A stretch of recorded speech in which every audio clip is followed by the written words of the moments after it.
नमस्कार, आप देखना शुरू कर चुके हैं बाजार आज और कल। मैं हूं आपके साथ प्रशांत पांडे।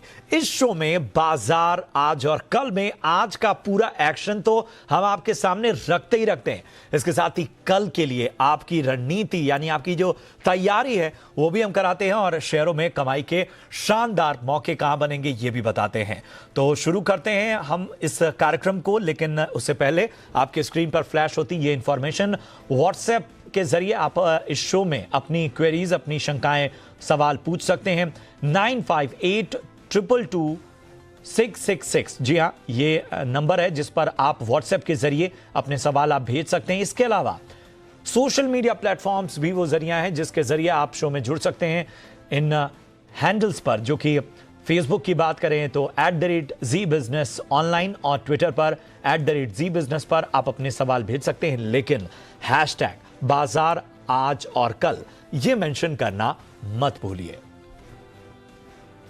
और मेरे साथ कल के लिए आपकी तैयारी करने के लिए जी बिजनेस के मैनेजिंग एडिटर अनिल सिंह भी जुड़े हुए हैं। इसके अलावा मेरे साथ एक और खास मेहमान मार्केट एक्सपर्ट सुदीप बंदोपाध्याय साहब भी जुड़े हैं। इनके अलावा जी बिजनेस के रिसर्च से मेरे सहयोगी वरुण दुबे बताएंगे कल के बाजार के अहम ट्रिगर्स। लेकिन सबसे पहले ये देख लेते हैं कि आज दरअसल बाजार कैसा रहा। तो जरा बाजार पर निगाह डालते हैं। आज की अगर हम बाजार की बात करें तो कारोबारी हफ्ते के पहले दिन बाजार में उतार चढ़ाव का दौर देखने को मिला। कारोबार के अंत में निफ्टी में निचले स्तरों से करीब 100 अंक की रिकवरी नजर आई। वहीं अंत में आते आते निफ्टी 5 अंक गिरकर 16,216 के लेवल पर बंद हुआ। सेंसेक्स पर निगाह डालें तो सेंसेक्स 87 अंक टूटकर 54,395 के लेवल पर बंद हुआ। वहीं बैंक निफ्टी की बात करें तो यहां 346 अंक ये चढ़कर 35,469 के स्तर पर बंद होने में कामयाब रहा। तो ये रहा बाजार का हाल। और बाजार के हाल के बाद अब रुक करेंगे आज के बाजार पर एडिटर्स टेक को जानने का। जी बिजनेस के मैनेजिंग एडिटर अनिल सिंह भी हमारे साथ जुड़े हैं और बता रहे हैं कि आज बाजारों में इतना सुस्त कारोबार आखिर क्यों हुआ। Over to you Anil ji. हफ्ते के पहले दिन भारतीय बाजारों में बेहद इंटरेस्टिंग एक्शन रहा। देखिए, दुनिया भर के बाजारों से थे संकेत कमजोरी के। एक तो अमेरिकी बाजार 51 पॉइंट नीचे बंद हुए, डाउ पर ज़्यादा नहीं, लेकिन डाउ फ्यूचर्स कमजोर थे 100 पॉइंट से ज़्यादा सुबह से ही। दूसरा, कच्चा तेल फिर से बढ़कर आया $105 के आसपास। रुपया कमजोर होता हुआ दिखा, नया लाइफ टाइम लो बनाया 79.43 के आसपास। तो इन सारे ग्लोबल संकेतों के चलते भारतीय बाजार में दबाव दिखना तो स्वाभाविक था। खुले कमजोर और कमजोर खुलने के बाद बहुत सारा वक्त हमने 16,125 16,150 के आसपास बताया। तो पहला हाफ तो ऐसे टाइम पास में निकल गया, लेकिन उसमें भी बैंक निफ्टी ने कमजोर होने से इनकार कर दिया। 35,000 के नीचे गया नहीं बैंक निफ्टी, यानी कि बहुत ही कम गिरावट हुई और रिकवरी बेहद शार्प और शानदार और सबसे पहले बैंक निफ्टी से आती दिखी है। ब्रॉडर मार्केट में खरीदारी का माहौल था, यानी कि इंडेक्स में सुस्ती और मिला जुला कारोबार, लेकिन मिड कैप स्मॉल कैप शेयरों में बड़ी ताकत। शुक्रवार के डेटा एफआईएस के मिले जुले थे, घरेलू फंड के मिले जुले थे, तो यानी लोकल कोई प्रॉब्लम नहीं, लेकिन ग्लोबली थोड़े संकेत कमजोर थे। बस मिड सेशन से भारतीय बाजारों ने धीमे धीमे रफ्तार पकड़ने की कोशिश की। डाउ फ्यूचर्स 150 पॉइंट नीचे, नैस्डैक फ्यूचर्स 100 पॉइंट नीचे। उसके बावजूद बाजारों में शानदार रिकवरी आती दिखी और दिन की ऊंचाइयों की तरफ बढ़े और बढ़ते बढ़ते फिर से आज निफ्टी 16,200 के ऊपर बंद होने में कामयाब रहा। एक बार हरे निशान में भी दिखा, 16,250 के आसपास तक पहुंचा और बैंक निफ्टी ने तो कमाल ही कर दिया। 350 पॉइंट से ज़्यादा की शानदार तेजी बनती हुई दिखी और लगभग 35,500 के आसपास बैंक निफ्टी पहुंचता हुआ दिखा, यानी वहां से भारी भरकम तेजी और बेहतरीन एक्शन होता हुआ दिखा है। तो कह सकते हैं एक अच्छी बात यह रही कि पूरी तरह से ग्लोबल सपोर्ट नहीं होने के बावजूद भारतीय बाजारों ने स्मार्ट रिकवरी दिखाई और एक हफ्ते की दमदार शुरुआत की, बिल्कुल ठीक उसी तरह से जैसे पिछले हफ्ते के अंत में मजबूत थे, आज शुरुआत में भी वैसा ही दम दिखा। तो ये थी बाजार पर एडिटर्स टेक और अब हमारे खास मेहमान का रुख करते हैं। हमारे साथ आज जुड़ रहे हैं सुदीप बंदोपाध्याय साहब। बहुत बहुत स्वागत सर आपका जी बिजनेस में। एक बार फिर से आपसे हम जानेंगे कि कल पोजिशनल और लॉन्ग टर्म में किस शेयर में एक्शन दिखेगा, लेकिन सवाल सबसे पहले यही है कि आज के बाजार पर आपकी क्या राय है। हम देख रहे हैं कि ग्लोबल जो सेंटिमेंट है वो तो थोड़ा सा इफेक्ट डाल रहे हैं, लेकिन फिर भी देसी मार्केट जो है वो पूरे दमखम के साथ एक तरह से रिकवरी के मूड में नजर आ रहा है। Thank you ji for having me. देखिए, 2-3 चीज यहाँ पे बहुत इंपॉर्टेंट है। एक तो यूएस मार्केट में जो जो कमेंट्री आएगा इस हफ्ते में, चार जो जो मेंबर्स हैं फेड के वो बात करने वाले हैं। और यूएस में जो आंकड़े आ रहे हैं, जॉब के जो आंकड़े आ रहे हैं, वो आंकड़े अभी भी बहुत इंप्रेसिव है। और अगर जॉब के आंकड़े ठीक ठाक रहते हैं और इन्फ्लेशन ऊपर रहता है तो शायद यूएस में वापस इंटरेस्ट रेट बढ़ाने की नौबत आएगी, और ये ग्लोबल इन्वेस्टर्स के लिए, ग्लोबल मार्केट्स के लिए नेगेटिव है। दूसरा, डोमेस्टिक मार्केट में भी इसका असर आएगा, क्योंकि इंडिया की इन्फ्लेशन नंबर्स अगर नीचे नहीं आते हैं तो आरबीआई के लिए भी, और क्योंकि यूएस फेड ने अगर इंटरेस्ट रेट बढ़ाया तो आरबीआई के लिए भी कुछ हद तक एक मजबूरी बन जाएगी वापस इंटरेस्ट रेट में चेंज लाने का, बढ़ाने का, और ये मार्केट के लिए नेगेटिव है। ये स्थिति ध्यान में रखना पड़ेगा। और इसके साथ ये भी ध्यान में रखना पड़ेगा कि अभी अगला 15-20 दिन रिजल्ट हैवी टाइम रहेगा। सारे कॉर्पोरेट्स के Q1 रिजल्ट्स आएंगे और उसके ऊपर मार्केट रिएक्ट करेगा। तो जब तक एक कोई अच्छा ट्रेंड और कोई एक क्लियर ट्रेंड इमर्ज नहीं होता है इंटरेस्ट रेट के बारे में, तब तक मार्केट ओवरऑल, हम लोगों का व्यू ये है कि रेंज बाउंड ही रहेगा। इसमें जैसे अनिल जी जिक्र कर रहे थे, बीएफएसआई में उम्मीद की जा रही है कि नतीजे ठीक ठाक आएंगे और क्रेडिट ग्रोथ देखने को मिलेगा, एसेट क्वालिटी में भी इंप्रूवमेंट देखने को मिलेगा, इसीलिए बीएफएसआई में एक पॉजिटिव मूवमेंट देखने को मिला। बाय एंड लार्ज बाकी सारे सेक्टर्स में नजर तो मार्जिन पे रहेगा, क्योंकि एक डेफिनेटली एक कॉस्ट में बढ़ोतरी हुई है, और जो मार्जिन्स हैं उन पे ध्यान रहेगा कि कुछ कहाँ हद तक, कौन से हद तक वो मार्जिन प्रोटेक्ट कर पा रहे हैं बाय टेकिंग प्राइस राइज और अदर कॉस्ट कटिंग स्ट्रेटजीज। बिल्कुल सर। अब यही वजह है कि बहुत इस वक्त मार्केट पर निगाह लगातार बनी हुई है, और अब इस शो में हम दर्शकों के सवाल भी ले रहे हैं सर। हालांकि हम उन्हीं सवालों को, उन्हीं क्वेरीज को लेने की कोशिश करेंगे जिनमें कल भी एक्शन दिख सकता है।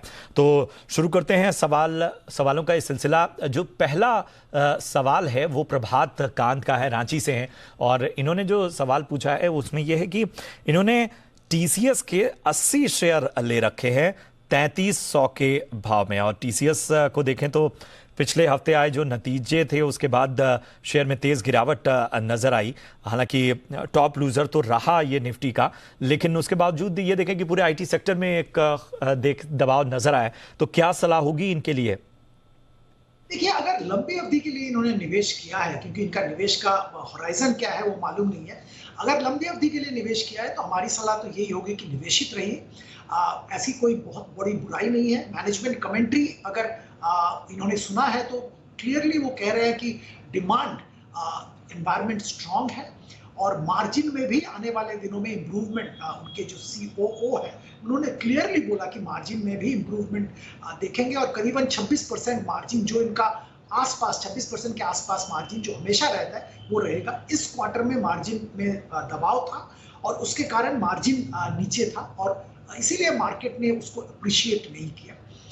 शंका डिमांड को लेके था, पर मैनेजमेंट की तरफ से बहुत अच्छी तरह से क्लियर किया गया है कि डिमांड एनवायरनमेंट में कोई चेंज वो अभी तक फील नहीं कर रहे हैं। बिल्कुल। तो प्रभात जी, लॉन्ग टर्म पर्सपेक्टिव जैसा कि हम समझ पा रहे हैं आपके इस निवेश को लेके, तो इसमें बने रहने की सलाह सुदीप सर की ओर से। सर, अगला सवाल सुंदर सिंह खत्री की ओर से है, गंगापुर सिटी से हैं। टाटा स्टील के 50 शेयर इन्होंने 839 के भाव पर लिए हैं, और आज अगर हम देखें तो आज निफ्टी का टॉप गेनर रहा है ये शेयर। कारोबार के अंतिम घंटों में मेटल शेयरों में भी अच्छी खरीदारी हमको दिखी। तो सुंदर जी के लिए क्या सलाह होगी? टाटा स्टील हमारा फेवरेट काउंटर्स में से रहा है, और मैं तो सलाह यही दूंगा कि लंबी अवधि के लिए इसी में निवेशित रहिए। ओवरऑल अगर देखिए स्टील इंडस्ट्री के बारे में, तो मैं यही कहना चाहूंगा कि सरकार की तरफ से बहुत बार ये दावा आया है कि बाई 2030 इंडिया का स्टील प्रोडक्शन डबल होने वाला है, क्योंकि डिमांड बहुत जबरदस्त आने वाला है डोमेस्टिक मार्केट में। और अगर ये होता है तो उसका एक बहुत बड़ा बेनिफिशियरी टाटा स्टील रहेगा। और जैसे हम लोग जानते हैं कि टाटा स्टील का जो जमशेदपुर फैसिलिटी है वो लोएस्ट कॉस्ट प्रोड्यूसर ऑफ अच्छे ग्रेड के स्टील है दुनिया में। इनके जो यूरोपियन ऑपरेशंस थे वहाँ पे कुछ दिक्कतें थी, पर अभी यही जानकारी मिल रही है कि वहाँ पे भी परफॉर्मेंस इम्प्रूवमेंट हुआ है। और ओवरऑल डिमांड एनवायरनमेंट में भी हम ये कहेंगे कि ग्लोबल डिमांड एनवायरनमेंट स्टील का इंप्रूव हो रहा है। चाइना में एक बहुत बड़ी स्टिमुलस की बात चल रही है, कुछ हद तक सैंक्शन भी हुआ है, और जो पॉलिटिकल स्थिति चाइना में है, ये स्टिमुलस एक तरह से सर्टेनिटी है। जैसे हम जानते हैं मेटल और ये स्टील का डिमांड चाइना से सबसे बड़ा आता है, और ये अगर चाइना का डिमांड रिवाइव हो गया तो ओवरऑल ग्लोबली स्टील इंडस्ट्री के लिए बहुत अच्छा नतीजा देखने को मिलेगा आने वाले दिनों में। तो स्टील में निवेशित रहिए, टाटा स्टील बेहतरीन पिक है।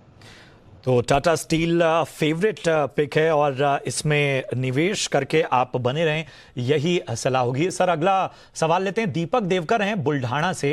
मदरसन सुमी के 20 शेयर उन्होंने 116 लगभग 116 रुपये 50 पैसे के भाव पे लिए हैं। क्या कहेंगे, अच्छे लेवल्स पे लगता है खरीदी की है इन्होंने, आगे क्या लगता है? देखिए आज ऐसे शेयर्स आ रहे हैं जो हमारे सारे फेवरेट है। जब भी मेरे पास पिछले करीब 6 महीने से ऑटो इंडस्ट्री के बारे में सवाल आता है, मैं यही कहता हूं कि ऑटो इंडस्ट्री से अगर आप दूर रहना चाहते हैं तो रहिए, पर ऑटो एंसिलरी में जरूर खरीदारी कीजिए, और उसमें से मदरसन सुमी फेवरेट काउंटर है। देखिए कुछ मुख्य कारण इसके ये है कि जो इंडिया के दिग्गज एंसिलरी कंपनीज हैं उनका ग्लोबल बिजनेस है, और global supply chain global OMC के साथ वो लिंक्ड है। और यहाँ पे एडवांटेज ये है कि ये ग्लोबल ऑटो इंडस्ट्री के साथ चलते हैं। दूसरी बहुत इंपॉर्टेंट बात ये है कि जो आज के दिन में आईसी इंजन वाले कंपनीज हैं उनका फ्यूचर क्या है, बहुत क्वेश्चन मार्क्स है। ईवी अभी भी स्टेबलाइज नहीं हुआ, बट वो फ्यूचर है। और अगर आप एंसिलरी कंपनी जैसे संवर्धना मदरसन सुमी की बात करें तो ये इन लोगों के लिए सबसे बड़ी बात ये है कि इनका प्रोडक्शन जितना भी आईसी के लिए है वो भी ट्वीक हो सकता है ईवी के लिए। तो कोई भी आईसी या ईवी कोई भी इंजन विनर बने, ऑटो एंसिलरी कंपनी जैसे मदरसन सुमी उनके लिए फायदेमंद ही होगा। और अगर ईवी विनर बनता है, क्योंकि ईवी में जो एनवायरमेंट फ्रेंडली व्हीकल्स है वहां पे एंसिलरी कंपोनेंट पर कार और भी ज्यादा जाता है, तो इनका डिमांड आने वाले दिनों में बढ़ेगा। और मदरसन सुमी इस मामले में दिग्गज कंपनी है, तो यहाँ पे बिल्कुल बेझिझक निवेशित रह सकते हैं। तो बिल्कुल निवेशित रहिए मदरसन सुमी में। भ्रमण जी, ये सलाह सर की ओर से आती हुई। और बात करें अगर सर, भ्रमण देव का सवाल है कि 24 ये जो जीएसपीएल के उन्होंने शेयर लिए हैं 315 के भाव पे, ये 300 शेयर इन्होंने लिए हैं, तो क्या सलाह होगी इनके लिए? आज तो शेयर भागा भी है। अभी थोड़ी देर पहले स्टील सेक्टर की बात की और मैंने ओवरऑल बोला कि हमारा व्यू पॉजिटिव है। इसका कारण ये है कि इंडियन स्टील मैन्युफैक्चरर्स एक तरह से सरकार की तरफ से प्रोटेक्शन है, जिसके चलते डंपिंग ओवरसीज से होने की संभावना कम है।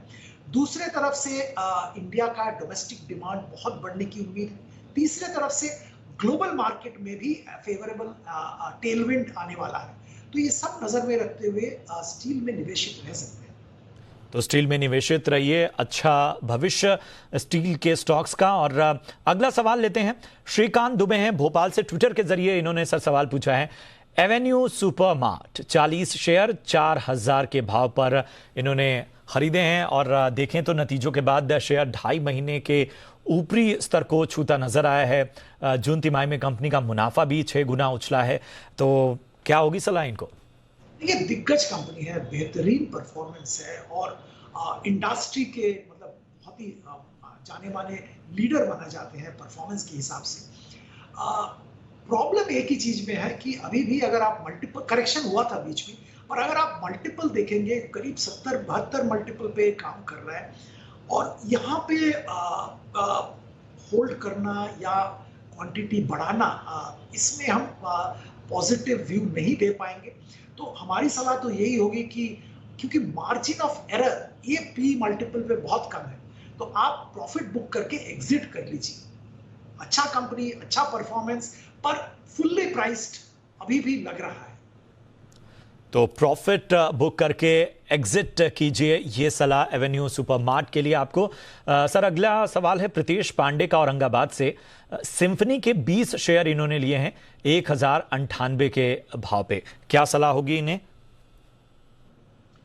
देखिए आज के दिन में जो भाव आपने लिए हैं वो भाव ऊपर भाव में आपने लिए हैं, और बहुत जल्द अच्छा बहुत बड़ा रिकवरी हम नहीं देख रहे हैं। तो अगर आपका नजरिया शॉर्ट मीडियम टर्म का है तो आप लॉस बुक करके एग्जिट कर लीजिए। ठीक है, तो अगर आपका शॉर्ट नज़रिया है तो आप लॉस बुक करके एग्जिट करें, ये सलाह है सर की ओर से। अगला सवाल जिगर शाह का जामनगर से हैं। HCL टेक के 50 शेयर इन्होंने लिए हैं सर, और 1050 के भाव पे इन्होंने ये 50 शेयर की खरीदी की है। कल नतीजे आने वाले हैं, लेकिन नतीजों से पहले हमने देखा कि शेयर लुढ़का है। हालांकि पूरा आईटी सेक्टर ही उस दबाव को झेल रहा है। टीसीएस के कमज़ोर नतीजों से आईटी शेयर लुढ़कते हुए हमें नजर आए हैं, तो क्या सलाह होगी इन्हें? देखिए, जैसे मैंने टीसीएस के बारे में अपना व्यू दिया था, मैं यहाँ पे भी बोलूँगा, अगर इनका नज़रिया लंबी अवधि का है तो जरूर निवेशित रहिए। HCL टेक में खास बात यह है कि ये हमारा फेवरेट काउंटर है लार्ज कैप आईटी कंपनीज में। पिछले 2-3 क्वार्टर में इनके नतीजे जो बाकी इंडस्ट्री लीडर्स हैं उनके मुताबिक थोड़े सॉफ्ट थे, और यहाँ पे कुछ इनके प्लेटफॉर्म और प्रोडक्ट बिजनेस में कुछ दबाव था। पर अच्छी बात यह है कि इनके जो बाकी सेगमेंट्स हैं वहाँ पे बहुत अच्छा ट्रैक्शन देखने को मिला। बहुत ही अच्छा डाइवर्सिफाइड कंपनी है, यूरोप में अच्छा पकड़ है, ग्लोबल बिजनेस बहुत जबरदस्त है, और हम लोगों को लगता है कि सारे लक्षण इसमें है जो कि आपको पॉजिटिव सरप्राइज दे पाए रिजल्ट के बाद। तो हमारी सलाह तो यही होगी कि निवेशित रहिए। बिल्कुल, तो बने रहिए HCL टेक में। और ये सलाह आपको अभिषेक राय की क्वेरी लेते हैं। अभिषेक राय झांसी से हैं और PNB के 4000 शेयर इन्होंने लिए हैं और 42 रुपये 40 पैसे के भाव पे, और अच्छा खासा यहाँ पर उनको नुकसान होता हुआ। क्या सलाह होगी सर? देखिए, मैं यहाँ पे यही सलाह दूंगा कि अगर आपका लंबी अवधि का नजरिया है तो आप बने रहिए। वैल्यूएशन के हिसाब से अट्रैक्टिव वैल्यूएशन लेवल है। बैंकिंग में ओवरऑल पॉजिटिव मूड मार्केट का है, और हम लोगों को लगता है कि अगला 2-3 क्वार्टर बैंक्स और BFSI एंटायर BFSI सेगमेंट के लिए अच्छा जाने वाला है। क्रेडिट डिमांड बढ़ रहा है, एसेट क्वालिटी इंप्रूवमेंट हो रहा है, तो पॉजिटिव हमारा व्यू है, तो इसमें आप बने रह सकते हैं। तो PNB में बने रहें, ये सलाह इस वक्त आपको मिलती हुई। आशीष सिंह अगले हमारे जो कॉलर हैं उनके हिसाब से जो उनके शेयर्स हैं उसकी डिटेल मैं दे दूं सर आपको। कैनरा बैंक के 300 शेयर उन्होंने लिए हैं 200 के भाव पे। तो आशीष सिंह को क्या सलाह होगी? देखिए, आशीष जी को भी मेरा सेम सलाह होगा। PNB, कैनेडा बैंक, ये सारे जो PSU बैंक्स हैं, दिग्गज PSU बैंक, बड़े PSU बैंक्स हैं, इनका वैल्यूएशन पे अगर आप ध्यान देंगे तो वैल्यूएशन के हिसाब से बहुत ही अट्रैक्टिव लेवल पे अवेलेबल है। नो, दिक्कत थी इनकी एसेट क्वालिटी लेके, दिक्कत थी इनकी क्रेडिट ग्रोथ लेके, पर आने वाले कुछ क्वार्टर्स में हम लोग को लगता है कि दोनों एरिया जहां पे क्वेश्चन मार्क्स थे, एसेट क्वालिटी और क्रेडिट ग्रोथ, दोनों अच्छा आने वाला है। अगर मॉनसून ठीक ठाक रहता है तो बहुत ही अच्छा डिमांड एनवायरनमेंट BFSI के लिए रहेगा। तो हमारी सलाह ये होगी तो आप निवेशित रहिए। और कल के लिए क्या होंगे अहम ट्रिगर्स, बताने के लिए हमारे साथ जुड़ रहे हैं हमारे सहयोगी वरुण दुबे। वरुण, बताएं कि आखिर कल के लिए क्या है ट्रिगर्स? देखिए, ट्रिगर्स के लिहाज से तो सबसे पहले आपको नतीजों पे फोकस करना है, और कल HCL टेक के नतीजे आने वाले हैं। इसके अलावा FNO में अगर आप देखेंगे तो डेल्टा कॉर्प अपने नतीजे पेश करेगा। तो ये जो तो इंपॉर्टेंट कंपनियां हैं। वहीं कैश में अगर आप देखेंगे तो Anand Rathi wealth, Goa carbon, plastic blends India, ये तमाम वो कंपनियां हैं जो अपने नतीजे घोषित करेंगी। तो इन सभी कंपनियों पे आपको नजर रखनी है। इसके अलावा और भी स्टॉक्स पर भी एक्शन है, जैसे कि REC फाइनल डिविडेंड जो दिया था 4 रुपीज़ 80 पैसे का, उसकी कल एक्स डेट है। इसके अलावा steel exchange of India stock split जो था 10:1 का, उसकी भी कल एक्स डेट है। और GMM फोडलर बोनस इशू 2:1 का, उसकी कल रिकॉर्ड डेट है। तो इन सभी स्टॉक्स पे आपको नज़र रखनी है, खासकर जहाँ पे एक्स डेट है वहाँ पे आपको एडजस्टमेंट देखने मिलेगा। वहीं gaming related stocks, casino related stocks जो है उन पे आप फोकस कीजिएगा, क्योंकि कसिनो पर बनी GST काउंसिल मीटिंग जो है उसकी कल बैठक होने वाली है। तो इसके चलते देखना होगा कि किस तरह का वहाँ से ऐलान निकल के आता है, या फिर वहाँ से कोई भी हलचल निकल के आती है, तो इस पर आपकी नज़र होनी चाहिए। इसके अलावा IIP का डेटा आने वाला है मई का, तो यहाँ पे नज़र रखिएगा। और सबसे इम्पोर्टेंट तो है जून का CPI का डेटा आने वाला है, और सभी की नज़र इस पे होगी, क्योंकि आगे RBI क्या ऐलान करता है रेपो रेट या रिवर्स रेपो रेट को लेके, ये कहीं ना कहीं काफ़ी हद तक इस इन्फ्लेशन के डेटा पे भी डिपेंड करेगा। इसके लिए सबसे इम्पोर्टेंट CPI का डेटा है, जहाँ पे आपको नज़र रखनी है। इसके अलावा ग्लोबल फैक्टर्स तो काफ़ी सारे हैं, इन सभी फैक्टर्स पे आपको नज़र रखनी है। बहुत बहुत शुक्रिया करेंगे वरुण। और अब देखते हैं जी बिजनेस के मैनेजिंग एडिटर अनिल सिंघवी कल के लिए बाजार पर क्या स्ट्रेटजी बनाने की सलाह दे रहे हैं। Over to you Anil ji. अब जहां तक कल के बाजारों का सवाल है, पहले तो ये देखेंगे कि आज अमेरिकी बाजारों में क्या कुछ होता है, क्योंकि 150 पॉइंट नीचे डाउ फ्यूचर्स, 100 पॉइंट नीचे नैस्डैक फ्यूचर्स, और उसके बावजूद भारतीय बाजार मजबूत। तो कल जो भी होगा बड़ा होगा। अमेरिका के बाजार मेक या ब्रेक का काम करेंगे। अगर ज़्यादा गिर गए तो कल हमारे लिए बचना मुश्किल है, और अगर डाउ फ्यूचर्स के विपरीत अमेरिकी बाजार मजबूती के साथ बंद हो गए तो कल हम तेज दौड़ लगाने को तैयार हैं। अब इस बीच लेवल्स नोट कर लीजिए, 16,050, 16,125, ये आपके लिए 75 पॉइंट की रेंज तुरंत सपोर्ट का काम करेगी निफ्टी पर, और ऊपरी स्तरों पर 16,350 से 16,450 की रेंज है, जहां तक जाने की कोशिश निफ्टी की हो सकती है। बैंक निफ्टी का जहां तक सवाल है, 35,100, 35,200 बहुत ही मजबूत सपोर्ट रहेगा कल के लिए, और ऊपरी स्तरों पर 35,825 से 35,950 तक जाने की कोशिश बैंक निफ्टी की भी हो सकती है। ब्रॉडर मार्केट में एक्शन भरपूर रहने की उम्मीद है। एफआईज के डेटा पर आज नजर रखेंगे, और कच्चा तेल अगर $105 के आसपास टिका रहता है और ग्लोबल संकेत खराब ना हो तो भारतीय बाजार कल और थोड़ा बहुत आगे बढ़ने के लिए तैयार होते हुए आपको नजर आएंगे। बिल्कुल। तो इसके साथ ही अब बात करते हैं कि आखिर हमारे मेहमान जो हैं, हमारे जो गेस्ट हैं सुदीप बंदोपाध्याय, वो कौन सी लॉन्ग टर्म पिक के साथ मौजूद हैं। सर ज़रा बताएं कि आखिर लंबी अवधि के लिए कहाँ निवेश करने की सलाह आपको? पहले भी प्रोग्राम में इसी सेक्टर का सबसे दिग्गज कंपनी वेयरमाउथ एसबीआई का मैं जिक्र करना चाहूँगा, स्टेट बैंक ऑफ इंडिया। यहाँ पे हम 600 रुपया का टारगेट एक साल के लिए खरीदारी की सलाह दे रहे हैं।